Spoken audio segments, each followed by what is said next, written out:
What is up, ladies and gentlemen? Welcome to another episode of For Fight's Sakes.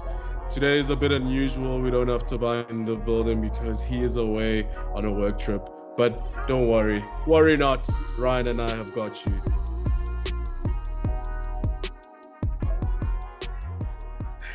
As usual, we have a jam-packed show for you guys. We have a few fights that have happened that we did not manage to cover, and we have a very interesting fight coming up as well in Adesanya Strickland. But as usual, my co-host, my co-pilot, Ryan, our resident lightweight. Yeah, what's up, boys? How's it going, man? Easy, brother. Easy, yeah, brother. Man. Aljamain Sterling versus Sean O'Malley.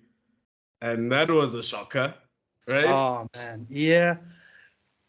You know what? Watching the fight, I was unsure of how it was going to go. But then, honestly, when I heard O'Malley's walkout song, I was thinking, this guy's got it. He's got it. I don't know why. The song came on, and I was just thinking, yeah, it's this guy's got it. He's going to shock us. Yeah, I didn't see it going that way. I thought it would be a longer fight where you have to work for it a bit more. But hey, you know, shocking the world. Man, honestly, I was really, really shocked. I did see Sterling taking that, keeping and retaining that title. I did not see Sean O'Malley getting it, and especially because of Sterling's wrestling pedigree, bro. You know what I mean? Yeah. Like, I honestly didn't think he would even try to strike with Sean O'Malley, because that is obviously the most dangerous way to go out, right? Yeah, well, I mean, it looked like he was having trouble getting him down, and Sean fought exactly the way he had to. He paid attention to the range. His footwork was good. He was staying off the cage as much as possible, and when he was there, he wasn't there for long. And the few takedowns that he did have to defend, he got through them pretty well. I was actually a little surprised. I was worried at first when the takedowns started coming in the first round. I was thinking, oh, okay, now we might see some trouble. But you know, he handled himself, and then stopped another takedown in the second round, shortly before, shocking all of us. Yeah, man. So what did you think of that knockout, bro? I will admit, bro, like, every time I look at it, I can't help but fight the feeling that guy just walked into that thing. Oh yeah, man. Oh, look, we can break it down. Let's see. I believe I've got the video up here. Let's check it out. Let's see. Let's go screen share. But I'll tell you something. It reminded me of old school McGregor, man.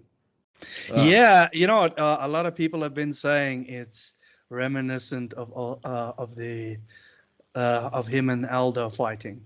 Yeah. I skip forward. This is in the second round, right before the sequence happens. So let's check it.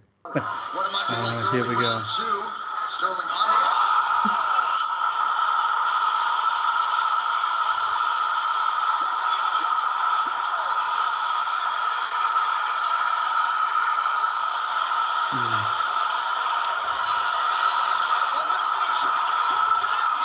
But yeah, let's break it down now. Okay. So here he switches to southpaw.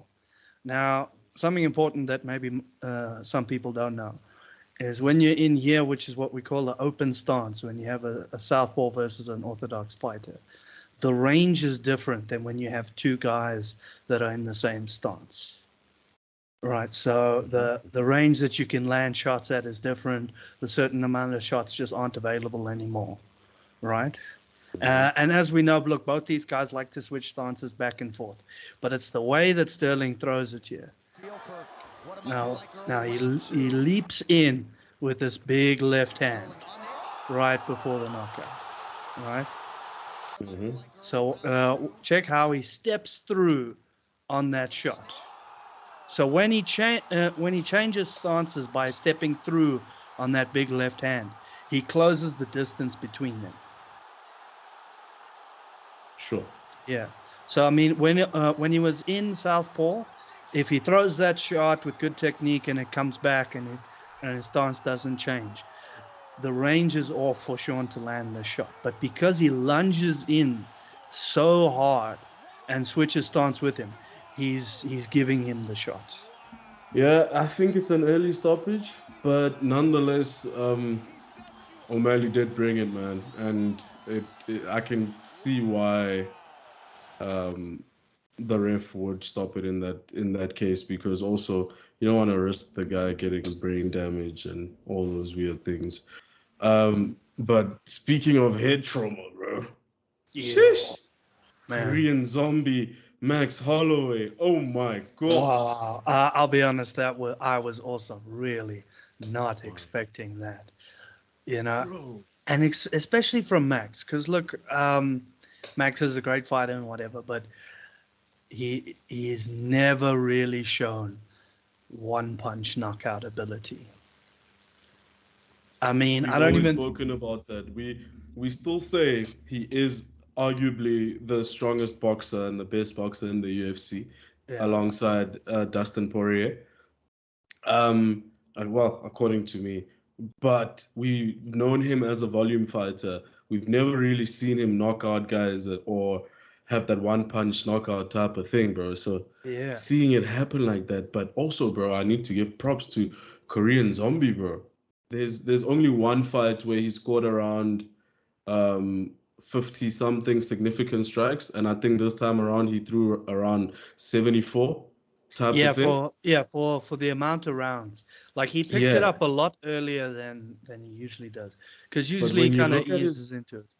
yeah, but when you look at his previous records, bro, the comparison is crazy, because he's thrown way much more in his previous fights than he did, which goes to show that Korean Zombie wasn't allowing him to get that close and throw as much as he usually does.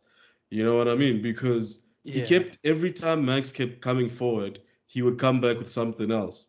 You know yeah, what I mean? yeah. I think in Yeah, the I gotta end, say. we know that Max Holloway has a chin on him, bro. Oh He yeah. is the last person you ever want to do that with, bro. Like that Oh yeah. heart and all of that, man. That chin is just crazy. But the way the Korean Zombie brought it was crazy, bro. And to survive that choke as well, yes, Oh indeed. yeah. So that was something we haven't really seen from Max in his most recent fights.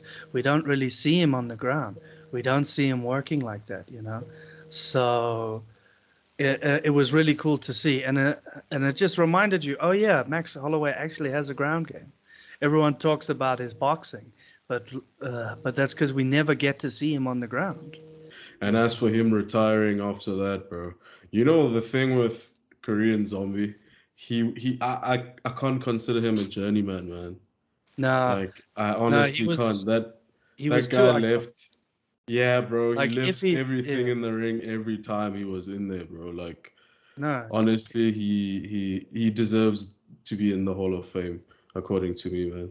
no, I agree. I mean, that guy, I mean, he either got knocked out or he knocked guys out or submitted them like he was doing earlier in his career.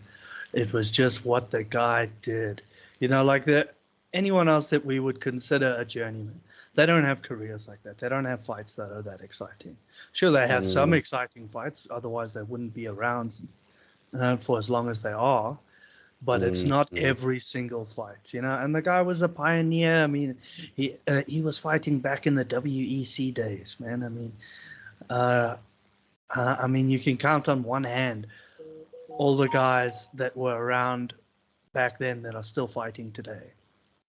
I mean, Yeah, on one hand, you can count them. yeah, Yeah. yeah. Look, man, I think his retirement was well deserved and well earned. Yeah. Um, and it's good to see him go out still healthy. And with the backing of his family, that's always been there, obviously, with him. That's dope to see, man. And yeah, he's made a name for himself. We'll Yeah, definitely for not sure. forget. We won't forget the Korean Zombie, man. We No, won't. never.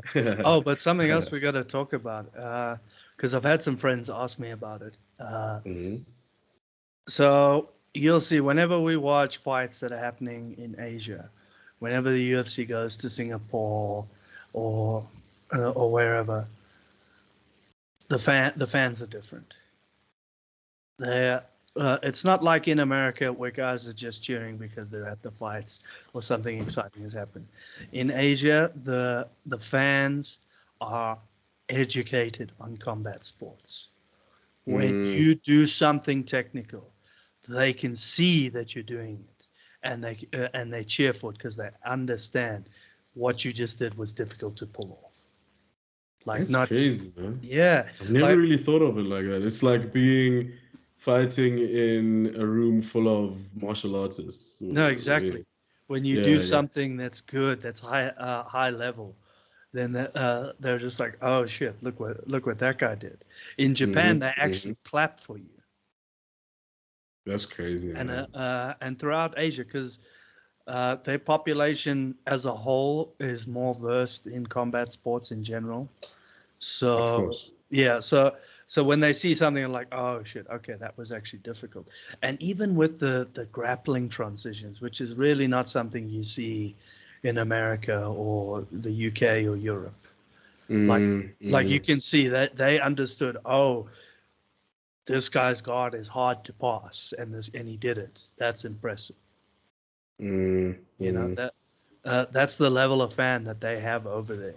You know, guys that really know what's happening, and that's why I always love watching their fights, because then it also keeps me on my toes, because then I know if I missed something. if they're clapping and cheering for something that just happened, then I know. Oh, what was that? Something good happened there. I gotta go back and watch. If I didn't notice it already, then I'm like, oh, okay, cool. I need to go look at that. Amen. But bro, soon we've got a very interesting fight. I don't know how I feel about it, but I think it was a good choice for Izzy. And Stylistically. I'm talking about Isreal Adesanya versus Sean Strickland.